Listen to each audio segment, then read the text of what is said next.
Lawyers project Ripple to emerge as winners over the SEC in future appeals. Pro-digital asset lawyers have projected a victory for Ripple XRP in any appeal by the Securities and Exchange Commission (SEC) in the case of alleged unregistered securities offering. In a social media post on Twitter, Jeremy Hogan, a pro-XRP attorney who closely followed the lawsuit, addressed certain issues about the appeal, stating that for all intents and purposes the Ripple and SEC is over. He based his analysis on the fact that the regulator dismissed the rest of the case to the effect that there would be no trial next year as no new surprises would be presented, which means the court will be issuing a final judgment probably sometime next year. Only Ripple needs to worry about that, he added.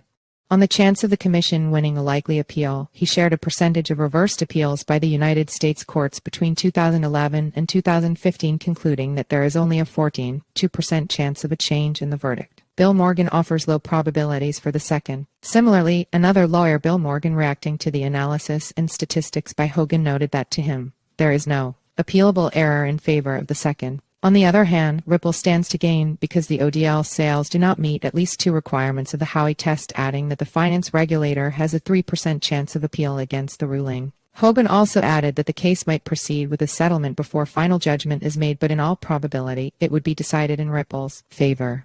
The SEC has continued in search of victories over its tough stance on the digital asset market after it viewed most cryptocurrencies as securities, a move that sprung several lawsuits against the market. The SEC takes losses from all corners. The commission instituted legal action against Ripple Labs alongside two executives, its CEO Brad Garlinghouse and executive chair Chris Larson, in December 2020, and the events afterward have been described as a tough 3-year litigation period. The courts have a ruling that effectively marked a partial victory for Ripple regarding its sale of XRP to retail investors. The price of XRP surged on the back of the ruling after years of decline. This month, New York District Judge Annalisa Torres ruled against the commission, denying a motion to appeal the previous decision, stating that the SEC failed to show grounds for a different opinion. In another development, Grayscale notched a win over the SEC to look into its spot Bitcoin BTC ETF application after the regulator rejected the subject matter, citing market manipulation concerns. Last week, the SEC dropped charges filed against Ripple's executives Garlinghouse and Larson, with many within the community describing it as a major victory and a total surrender by the SEC.